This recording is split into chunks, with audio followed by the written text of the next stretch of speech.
Трассада келе жатқан көлік жолды қысқартамын деп басқа жолға бұрылады. Сол жермен келе жатып ол негізгі тас жолды таба алмай жатқанын түсінгендей болады. Ол суды ішіп бөтелкенің ішіне сағызды түкіріп лақтырып кетеді. Біраз жүргеннен кейін әлгі бөтелкені жолда байқап қалып, әйелінің не болды деген сұрағына бұл жерден өткен сияқтымыз, айналып жүрміз деп айтады. Сол кезде әйелі ол трассадан кетпе деп едім ғой деп сөйлей бастайды. Солай араларында ұрыс басталады. Көліктері оталмай қалып, осылай жұбайы одан әрі ашулана түсіп, араларындағы ұрыс өршиді. Әйелі оған қатты сөйлеп ренжітеді.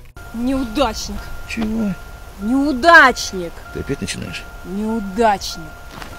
А ну заткнись. Ну что ж ты сделаешь? Слушай, не заводи меня. Тряпка! Көлігін шұқылап жүріп, күн батып кетеді. Азанда ұйқысынан тұрған ер адам өз отбасының жоқ екенін көріп, оларды шақырып, айқайлап іздей бастайды. Көлігі ақыры оталмайды. Ары қарап, бері қарап жүріп, алыстау жерде бір үйдің төбесін көреді. Отбасы сол жерге кеткен шығар деген оймен ол сонда жол тартады. Үйдің жан-жағын бір қарап, есігін тоқылдатып, ешкім шықпаған соң ішіне кіреді. Дәлізбен келе жатып, артында қара ит отқанын байқайды. Есік тықылдап, жалт қарап, кейін алдына қараса, ит жоқ болып кетеді. Есікті ашып кіріп, айналасын жаймен аралап, көзбен бір шалып өтеді. Үстел үстіндегі наннан ауыз тиемін дегенде ішке қарт адам кіріп келеді. Кешіріңіз деп нанды орнына қойып, мен әйелімді іздеп жүрмін. Біз адасып қалдық, көлігіміз сынып қалды дегенде әлгі шал, иә, мен білемін. Мен түнде сенің сигнал бергеніңді естідім. Отыр дейді. Жігіт шалдың киімінің бір түймесі жоқ екенін байқайды.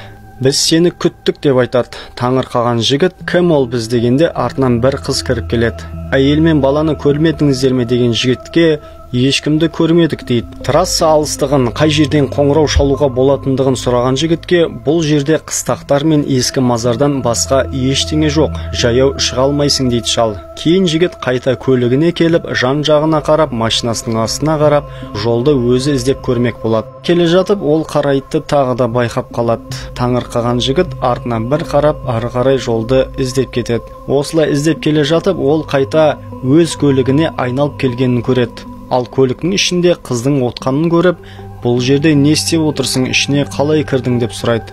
Сенің қалыңды білейін деп келдім дейді қыз. Сонда жігіт, мен не болып жатқанын түсінбей жатырмын. Трассаны іздеп шықтым, бірақ бәрібір осында айналып келдім. Отбасым жоғалып кетті. Мүмкін сен олардың қайда екенін білетін шығарсың деп сұрақтың астына алады. Сонда қыз, мен ештеңе білмеймін. Біз тек шақырамыз деп кетіп қалады. Келсе есік жабық тұрады. Түсінбей есікті кілтпен ашады. Сөйтіп көлігінің астына бір қарап, бұзылған машинасын кітаппен жөндемекші болады. Сол кездерде бір заты түсіп, оны алайын дегенде шалдың түймесін көріп қалады. Ол түймені алып, қайта үйге қарай бет алады. Ешкім жоқ екенін біліп, әр бөлменің есігін ашып, ішін көреді. Тек бір есік қана құлыппен жабылған болып, ішінде не бар екенін білгісі келеді. Шығып терезеден де қарайды, бірақ ештеңе байқамайды. Сонда құдықты көріп, соған бара жатқанда, саған су керек бе деп шал артынан пайда болады. Шошыған жігіт оған қазір ғана жоқ едіңіз деп тапқан түймесін қалталарынан іздей бастайды. Бірақ ол түйме шалдың кеудесінде тағылып тұрғанын көреді. Егер қаласаң бізде түнеп шықсаң болады деп жігітке айтады. Қонбайтынын білдіріп, мен жолды іздеп шығып, қайта өз көлігіме қайтып келдім. Бұл қалай, түсіндіріп бересіз бе дейді шалға. Сонда ол айттым ғой. Бұл жерде адасу оңай деген сәтте үйдің ішінен қыздың айқайлаған дауысы шығады. Күн батарда сондай болып тұрады деп түсіндіреді. Машинасына ұйықтап жатып, тарс еткен дауыстан шошынып оянады. Терезесін ашып, фарын жағып, далаға шығып, айналып көреді. Қайта келіп ұйықтап қалады.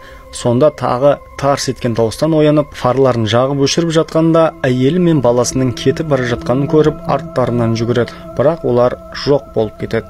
Таңертең оянып, басы қатып жатқанда, қыз терезені тоқылдатып, жігіт қорқып кетеді. Қыз әкесінің тамаққа шақырып жатқанын жеткізеді. Бұл жерде ешкім жоқ қой, тіпті мал да жоқ, қалай тұрасыңдар деген сұраққа қыз, біз бұл жерден емеспіз, кейде осында тоқтаймыз, туысқандарымыз тұрады бұл жерде дейді. Қай жерден келдіңдер деген сұраққа еш жерден, сені ренжітетін жауапты іздеме қой дейді қыз. Жергілікті тұрғындар емес екенін білген жігіт шалдан бұл жерде не істеп жүргендерін білгісі келеді. Алайда шал жай біреуді күтіп отқанын айтады. Жұмбақтамай сөйлегенін қалаған жігітке неге трассадан бұрылып кеттің деп сұрамадым ғой деп шал оны орнына қояды. Жабық тұрған бөлме туралы сұрай бастайды.